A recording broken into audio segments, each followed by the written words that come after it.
د 1970 کلونو د اړودوړ په زمانه کې ضیا راډیکال نه و. نوموړی پاکستان یو اسلامي هیواد اعلان کړ، خو لکه په ایران کې د خمیني پر څیر توند ونه خوځېد. د سعودي عربستان پر موډل یې پاکستاني مذهبي پولیس منځته رانه وړل. د پاکستان ملایانو ته یې قدر ورنه کړ. ضیا په بشپړه توګه د برېټانیا په څیر په زوره توګه د استعمار د زمانې په پوځي دودونو، ارزښتونو او جیوپولیټیک جغرافیې سیاسي رسالت عقیده لرله. د ISI د یو کرنیل پر قول نوموړی کلک مسلمان و، هو خو تر هغه زیات سیاستوال هم و چې بنسټپاله جذبه ولري. له ضیا پرته جهاد نه وی بریالی شوی. نوموړی د عامو تر مخ د ټولو تظاهراتو تر شا یوه محاسبه کوونکی سیاستوال و چې خپل موقف یې تر هر څه د مخه پاله. د پاکستان ساتنه هم کوله او ډیر ځله یې ښوولي وو چې چمتو دی له شورویانو سره د خبرو له لارې د افغانستان پر سر معامله وکړي. خو پر دې ټولو سربیره ضیا د پاکستان پوځ د افسرانو په منځ کې مذهبي تقوا په پیاوړې توګه وهڅوله.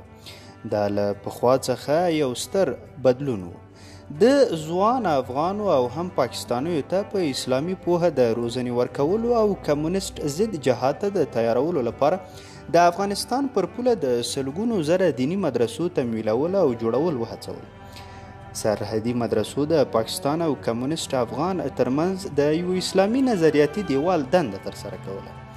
ضیا په ورو ورو جهاد د یوې سټراټیژۍ په توګه خپل کړ. نوموړی د 1980 کلونو په لومړیو کې د افغان په پوله د اسلامي جنګیالیو غونډېدلو ته د یوې پټې تکتیکي وسلې په سترګو کتل. هغوی افغانانو د شهادت ویاړونه ګټل. د هغوی ایمان د بې خدایه شوروي اشغالګرو پر ځواکمنو وسلو بریالي کیدی شو. له جمهور رئیس رونالډ ریګن سره په ځانګړو خبرو کې هغه ته ډاډ ورکړی و چې افغان ځوانان به له شوروي یرغل سره که اړین وي په خالي لاسونو هم وجنګیږي. نوموړی ویرېده چې د کابل کمونیسټان به د افغانستان پاکستان په شخړیزه پوله د پښتنو د ازادۍ فعالین وپاروي. خو په پاکستان کې د افغانستان په پرتله ډیر پښتانه اوسېدل. د ازادۍ پر لور یو بریالي کمپاین ممکن پاکستان د تل لپاره ټوټه کړی وای. د شوروي د یرغل په کال دننه کې 2 میلیونه افغان مهاجرین پاکستان ته تللي وو او د ټولنیزې نارامۍ له ګواښ سره یې مخامخ کړي وو. شوروي او افغان پټو ادارو د پاکستان په خاوره کې ان د سند تر ایالت پورې د ترهګرۍ پر عملیاتو لاس پورې کړی وو. د سند ایالت چې د بوټو د کورنۍ میشته سیمه وه د ضیا پر ضد د مخالفت خورا تود مرکز و. د KGB افغان ایجنټانو په کراچۍ، اسلام آباد، پېښور او کوټه کې هټۍ پرانیستلې وې. هغوی د زړول شوي بوټو له یوه زوی مرتضی سره اړیکې ټینګې کړلې او د پاکستاني الوتکو په تښتولو کې ورسره مرسته کوله. ضیا شک لاره چې د هند استخباراتو هم په دې کار کې ونډه لرله. که شوروي پلوي رژیم په افغانستان کې بشپړ واک ترلاسه کړی وای نو پاکستان به د دوه دښمنو ځواکونو ترمنځ راګیر وای. شوروي امپراتورۍ له لویدیځ او شمال او هند له ختیځ لوري د دې لپاره چې د داسې وضع مخنیوی وکړي ضیا احساسوله چې مجبور جهاد د خیبر پر غاښې هغې خواته واړوي تر څو شورویان وتنبوي. داسې وی جګړې چې د اسلام پر اصولو ولاړه وه کولی شول چې په کور کې دننه زیاته سیاسي بنسټ ورترلاسه کړي او د پښتون نشنلیزم مخنیوی وکړي. ضیا پوهېده چې امریکا د ده مرستې ته اړ وه او له همدې کبله یې واشنګټن هر څومره چې کولی شوی ولواشه. د کارټر د 400 میلیونه ډالرو ژمنه رده کړه او هغه یې نخود وبلله.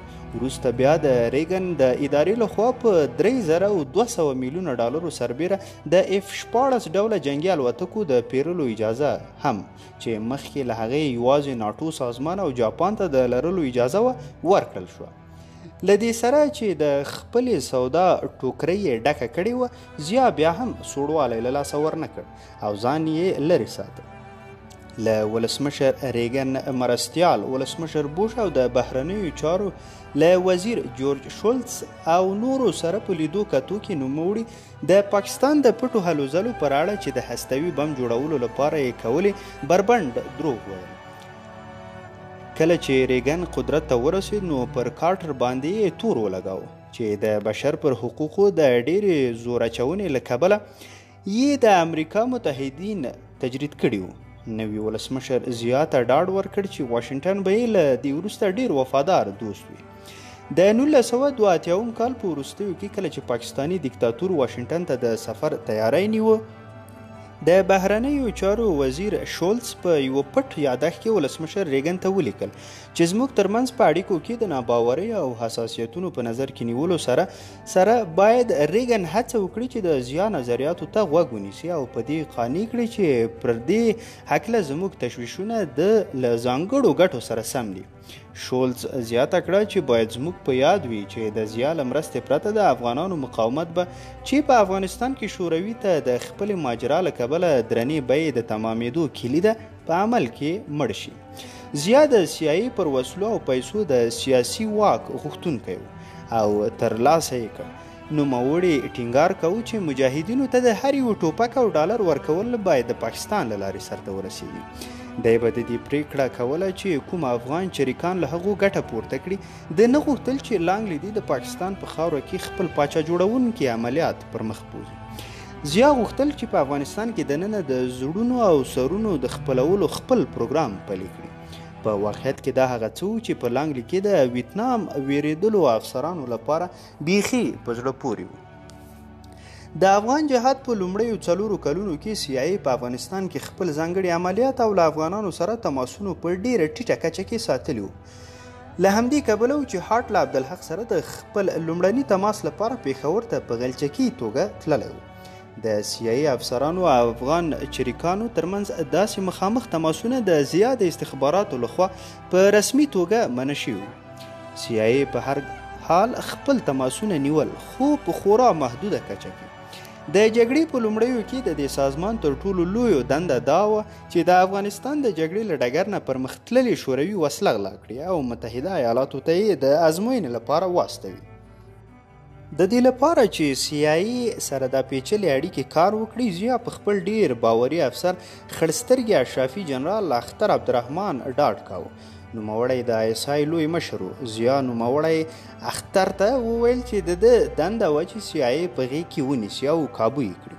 د نورو څیزونو ترڅنګ زیا احساس کوي چې وخت ته یې ضرورت لاره. د نه غوښتل د افغانستان د جګړې په ډګر کې غټ خطر په غاړه واخلي. داسې خطر چې ممکن د شوروي په مرسته تروریزم په پاکستان کې لوړ شي او یا د مخامخ پوځي برید لامل وګرځي. زیا پر بیا اختر ته وویل چې افغانستان کې اوبه باید د تودوخې په مناسبه درجه کې ویشي. جنرال ضیاء الحق نه غوښتل چې د افغان کټوه دومره وخوټېږي چې اوبه یې ټولې توی شي. څه ناڅه هره میاشت هاورډ هارټ له اسلام آباد نه تر لاهورپنډۍ پورې 12 میله واټن واهه چې د ISI په مقر کې له جنرال اختر سره ډوډۍ وخوري او د افغانستان جهاد په اړه خبرې وکړي. دوی به د اختر په دفتر او یا په یو کوچني خوړنځي کې چې د شخ یونیفورم اغوستو نوکرانو لخوا یې خدمت کېده خبرې کولې. په بهر کې بڼپالانو د بوټو ګلانو خاکونه پرې کول او یا به یې پیاده روونه پاکول. د پاکستان د پوځ اډې په هغه هیواد کې تر ټولو پاکې او سپینې ساتلي ځایونه وو چې تازه چمنونه او سپین دیوالونه یې له ورایه څرګندېدل. که څه هم CIA او ISI د لسیزو په اوږدو کې همکاري لرلې، خو دوه اړخیز بدګماني یې ترمنځ موجوده وه. اختر د دې لپاره چې له افغان باغیانو سره پر اړیکو کې د ISI واک تضمین شي مقررات جوړ کړي. هیڅ یو امریکایي CIA او یا بل چا اجازه نه لرله چې افغانستان ته له پولې څخه ورتیر شي. په پاکستان کې دننه د وسلو لیږدول او افغان کمانډویانو ته د هغوی ویشل په یوازې د ISI د افسرانو لخوا سرته رسېدل. د افغان پولو په اوږدو کې مجاهدینو روزنه یوازې د ISI لخوا کېدله. هیڅ CIA افسر ته اجازه نه وه چې په مخامخ توګه افغانان وروزي. د پیچلو وسلیزو نظامونو د زده کولو لپاره به ISI بیا CIA ته اجازه ورکړه چې په هغو کې پاکستاني روزونکو ته روزنه ورکړي. اختر د ISI او CIA افسرانو ترمنځ په ټولنیزو اړیکو هم بندیز لګولی و. د افسرانو ته اجازه نه وه چې په ډیپلوماټیکو غونډو کې ګډون وکړي. د ISI مامورینو په منظمه توګه خپل کورونه، دفترونه پکې دننه د غوږ نیونکو وسایلو د ایښولو د مخنیوي پر موخه جارو کول او په ټلیفون کې په شډلو شفرونو له یو بل سره خبرې کولې. د هوارډ هارټ په نوم H2 په ترانزیټ کې ځینو وسلو ته د مڼو او مالټو نومونه ورکړل شوي. CIA هم زیات باور نه کاوه چې کله اختر او د هغه مرستیالانو په امریکا کې د CIA د اډو لیدنه کوله. مجبور و چې هغه اډو ته د کورنیو الوتنو په وخت کې خپل سترګې وتړي. اختر په خپله هم ډیر پټ ګرځېده. نوموړی د اسلام آباد پر ټولنیزو کړیو کې ډیر لږ لیدل کېده. نوموړی له هارټ سره څه ناڅه په منحصره توګه د ISI په انګړ کې لیدنه کوله. نوموړی د افغان پر پوله پېښور کې د یو پښتانه ډاکټر زوی و.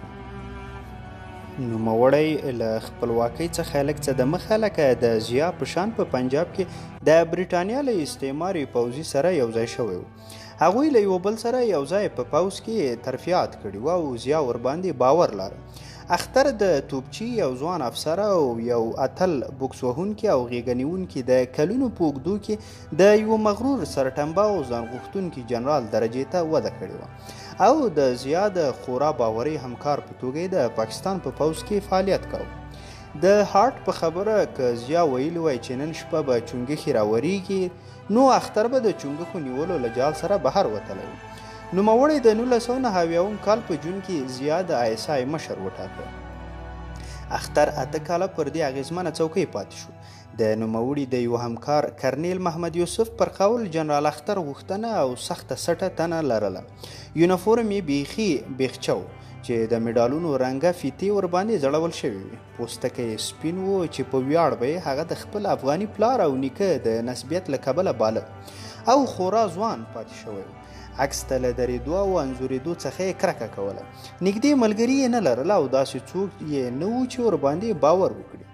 هغه یو سخت سوړ او ټینګ جرنیل و. یقین یې لاره چې د ښه او بد ترمنځ یې توپیر کولی شو. د قانون په پلي کولو کې دومره سختګیره او جدي و چې په واقعیت کې په یو ګڼ شمېر لاس لاندې کسانو یې ښه نه لګېده. د هارټ په نظر اختر سرټنبه او نازک خیالی څښتن نه و خو له بلې خوا د ګرانښت وړ و. اختر خپل ځان د چنګیز خان او لوی سکندر په څیره کې تصور کاوه. د CIA د سیمهیز مشر په توګه د هارټ د بریالي کېدو چانس پر دې تړلی و چې د ISI له مشر سره اغیزمن کار وکړی شي. په جاسوسي ژبه هارټ غوښتل چې اختر استخدام کړي. داسې استخدام نه لکه د عادي جاسوسانو په شان یې په رسمي توګه د پیسو په مقابل کې د ځان کړي مګر تکل یې کاوه چې په نارسمي توګه یې دوست او متحد وګرځوي. د میاشتې له تېرېدو وروسته بیا هارټ له هغه کرنیل څخه چې د دوی د خبرو په موقع به یې یادښت لیکه په پای کې غوښتنه کوله چې له کوټې څخه ووځي او د اجرایوي مجلس لپاره دوی دواړه بیل خوشي کړي. ګام پر ګام د دوی ترمنځ غونډو لږ رسمي نیمه رسمي بڼه غوره کړې وه. هغه مرکزي ټکي چې دوی ورباندې خبرې کولې څه ناڅه تل هماغه یو ډول و. هغه دا چې تر څومره پورې به شورویان افغان یاغیانو ته د CIA وسلې ورکول وزغمي څومره به ضیا وزغمي. د ISI خزانې د CIA او سعودي پر پیسو ډکېدو شوې. ISI چې د راولپنډۍ په یوه نانښه شوي پته کې مرکز و د پاکستان په اوږدو کې مخ پر لوړه یوه وده کوونکی ځواک شو. د نورو څیزونو ترڅنګ یې سازمان په پاکستان کې د ضیا اوسپنیز مارشل لا رژیم پلی کاوه. د هغه په دندو کې کورنۍ امنیت، پټ چریکي عملیات او د هند پر خلاف جاسوسي شامل و. ISI د پاکستان د پوځ د څه ناڅه یوې برخې پر ډول فعالیت کاوه. له پاسه تر ښکته کې د پوځ افسرانو او فهرست شویو ایجنټانو کار کاوه. خو له دې کبله چې د ISI جاسوسانو تل ستونزې جوړونکي او د پوځ په لیکو کې بالقوه کودتا کوونکي څارل نو یو ګڼ شمېر افسران ورته په سپکه سترګه کتل. د اختر ازارونکي شخصیت د پوځ په منځ کې هغه اداره لا نوره هم پسې بدنامه کړې وه. د ISI افغان بیورو چې د څو ډګرمنانو لخوا اداره کېده له مجاهدینو سره د پاکستان مرسته ورځ په ورځ څارله. تر 1983 کال پورې دې بیورو څه ناڅه 80 افسران، 300 واړه ضابطان او ګڼ شمېر استخدام کړي وو. ایجنټان په کار ګمارل شوي وو. ډیری یې پښتانه جګړهنان او کرنیلان استخدامول چې د ختیځو او سهیلي سیمو په پښتو لهجې خبرې کول. دې پاکستاني افسران پر پوله میشتو قبایلو پورې اړه لرله چې کولی شول په ملکي جامو کې د پولو په اوږدو کې یا په افغانستان کې دننه بې له دې چې وپېژندل شي خپل فعالیتونه وکړي. ځینو افسرانو په ځانګړې توګه پښتنو په ISI کې له افغان بیورو سره 1 لسیزه اوږد کار کاوه. او هیڅکله د پوځ نورو واحدونو ته نه لیږدول کېدل. بیورو په یو تلپاتې پټ نهاد بدلیدله. د خپل ځانګړي مجلس په وخت کې به هارټ او اختر یو بل ته ځینې پټ څارګري معلومات هم ورکول. هارټ به د سی آی ای ځینې داسې ریپورټونه ورکول چې د مصنوعي سپوږمکیو د عکس اخیستلو له لارې به د شوروي د پوځ مخابرې او یا په افغانستان کې د جګړې د تخریب د څرنګوالي په هکله ترلاسه کړي وو. اختر به چې د هند د حکومت په منځ کې ښې منابع لرلې کله پر هارټ ټوخې کولې او ورته ویل به چې په پټه کې هندیانو څومره له امریکا څخه کرکه کوله. په داسې حال کې چې له یوې زړې دوسیې به یې په لوست بوخت و، اختر به هارټ ته مخ ور واړو چې کاش هغه څه واوري چې ستاسو په هکله یې هندیان وایي. د هغو د کار ډیره برخه وسلو پیسو د لیږدولو پر اړه له تفصیلاتو څخه عبارت کو. کانګرس د سی آی ای افغان پروګرام لپاره هر اکتوبر چې د امریکا د حکومت مالی کال دی بودیجه بیلوله. د دې بودیجې اندازه په اسلام آباد کې د هارټ د تصدۍ په بهیر کې له اټکل 10 میلیونه ډالر چې د 1981 کال لپاره بیله شوې وه په 1984 کې څه ناڅه 200 میلیونه ډالرو ته لوړه شوه.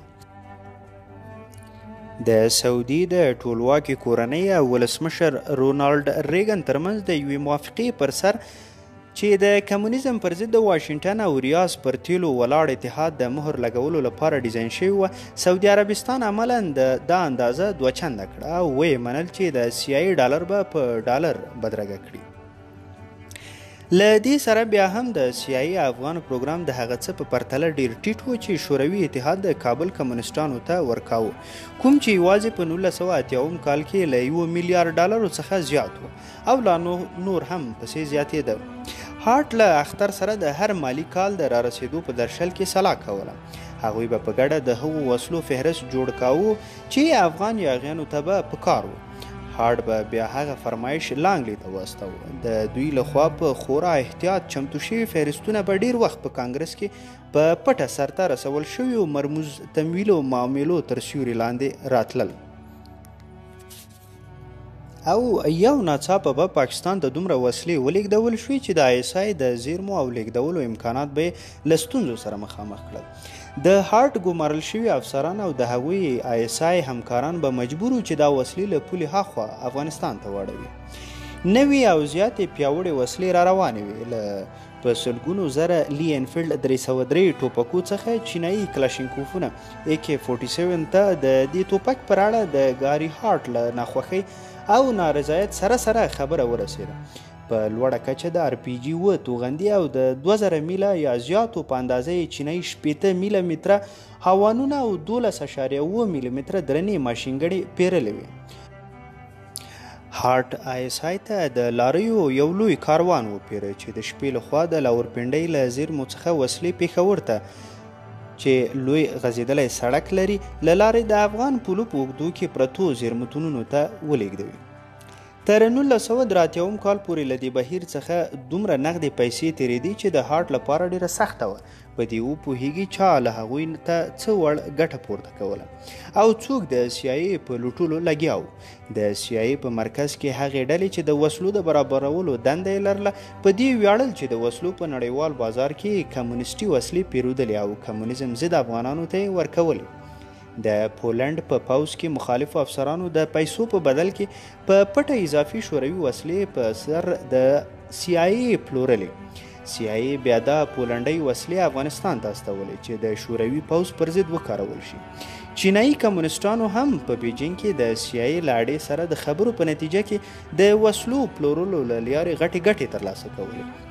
د لسګونو زره ډالرو په بیه د وسلو خرڅلاو د سی آی ای او چینایي استخباراتو ترمنځ د شوروي پر ضد په لوړه کچه پټه همکاري ټینګه کړي.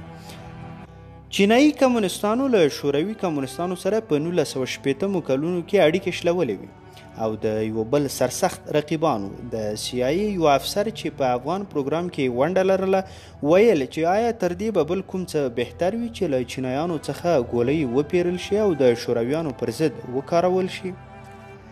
د امریکا متحدینو هر یو په دې لویه کې محض د دې لپاره چې کوم ډالر وګټي ګډون ته ورټوپ وهل.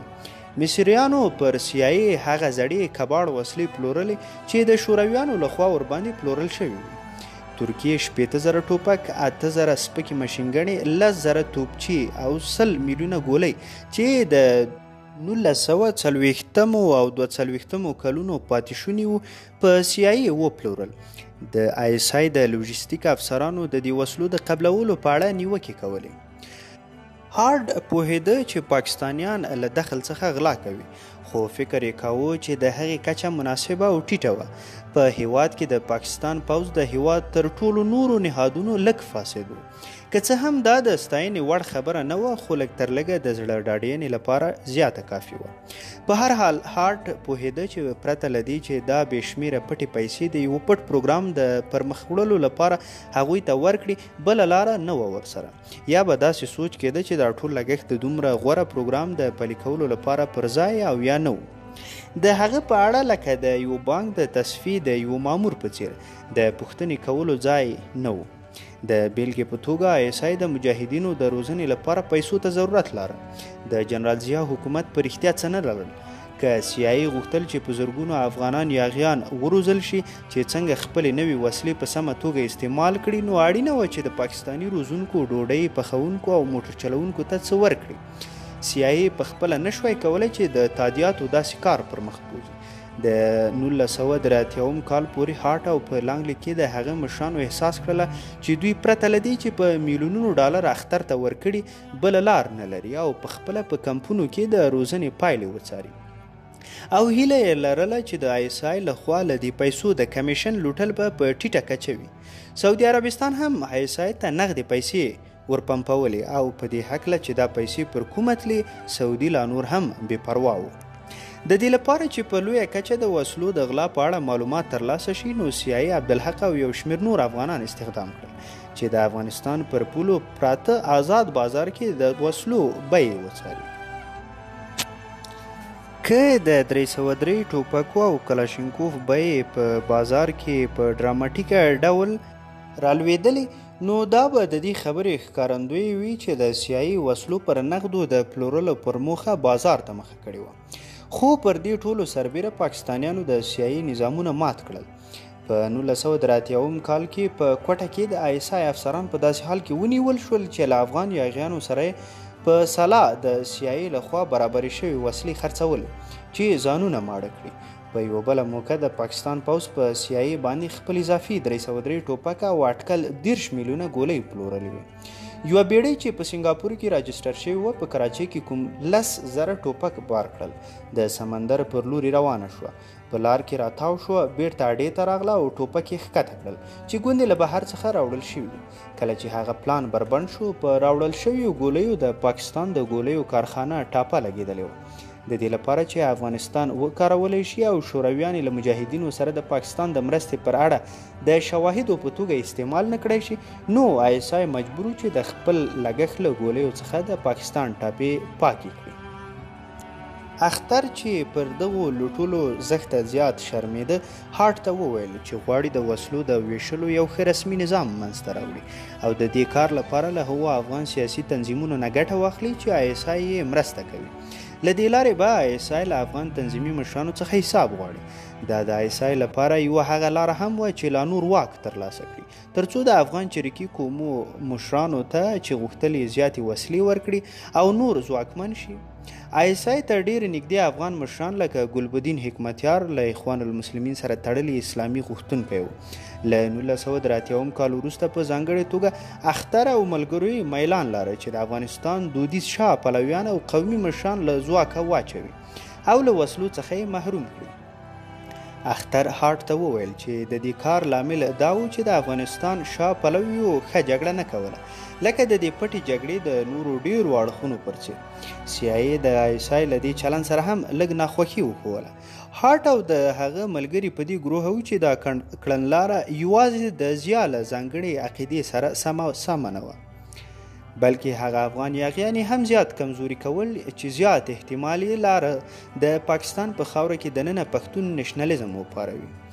د هارټ غوښتنه دا وه د CIA وسلې د له مذهبي توپیر پرته هغو افغان قومندانانو ته ورکړل شي چې د شورویانو پر ضد یې ښه جګړه کوله. د هارت په قول نوموړی له اختر څخه پوښتلي وو چې آیا تاسو داسې څوک لرئ چې د هغوی ټول متحد کړي؟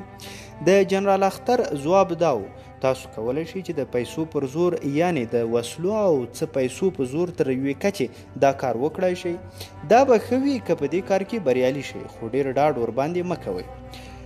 تر 1983 کال پورې د اسلام آباد په امریکا په سفارت کې ځینو ډیپلوماتانو تشویش لاره چې پر ISI باندې د CIA ډاډ او تر په افغان مقاومت کې د درزونو پیدا کول وڅېړي. د بهرنیو چارو وزارت ته په یو پټ تار کې له سفارت څخه ویل شوي وو چې زموږ او پاکستان په کړنلاره کې د چلند پر اړه به احتمالاً څه بدلون راوستل اړین وي یا نه. پر افغانستان د شوروي له یرغل څخه راهیسې موږ ځان پر دې خوښ او بسیا بللی دی چې په پاکستان پسې وروسته لاړ شو، خو د امریکا په حکومت کې ډېر لږ کسانو پر ISI پورې د CIA ژور تړون د پوښتنې لامل باله.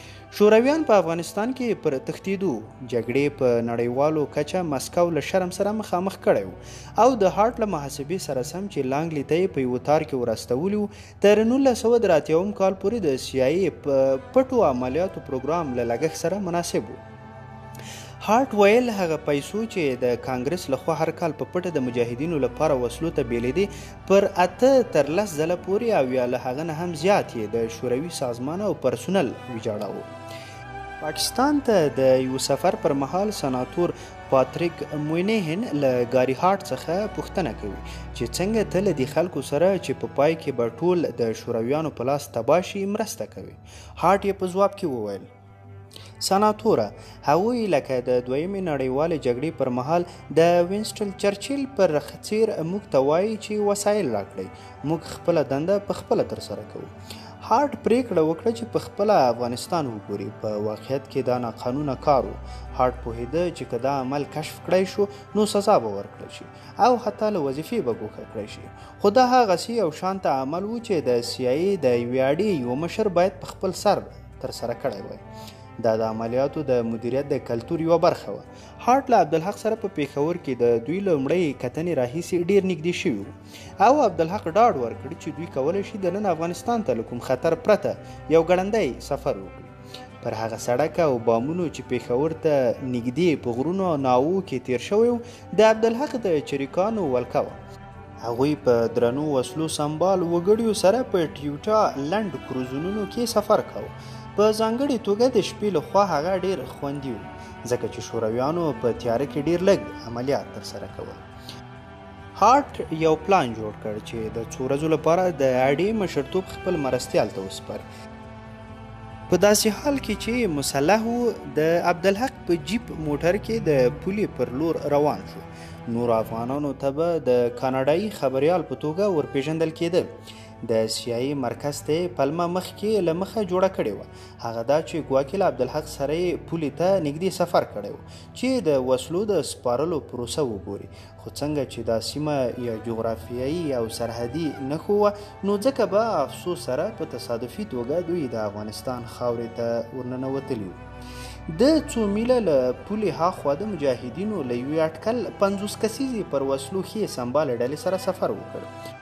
د شپې لخوا په خیمو کې پاتې کېدل او له ورته راتلونکو باغي ډلو سره یې کتنه کوله.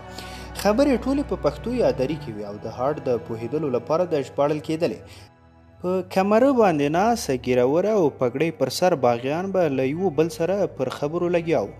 هارت فکر کاوه چې ګوندې یوه سینمایي فلم ته ګوري. دی په 10 کسیزو او یا 20 کسیزو ډلو کې هغه افغانانو ته حیران وو چې په ساړه کې بې له دې چې د سړو په مقابل کې کافي جامې ولري روان وو او ځینو یې په غلې توګه اعتراف کاوه چې 2 ورځې ډوډۍ هم نه وه خوړلې. هارت ته څرګنده شوله چې د شوروي د هوایي بم غورځولو په پایله کې مجاهدینو ته خورا ستونزمنه وه چې منظم خواړه ترلاسه کړي. له لویو ښارونو بهر ډېر لږ بازارونه وو او له یاغیانو سره کافي پیسې نه وې. هارت وایي چې زما ښه په زړه دی چې هغه شپه زه ډېر خجل شوم ځکه چې هغوی ما ته کتل او فکر یې کاوه چې زه خبریال وم او ما په رښتیا هم غوښتل چې دې کسانو ته څه نغدې ورکړم ځکه چې هیڅ یې نه لرل. هغوی په اونیو سفرونه کړي.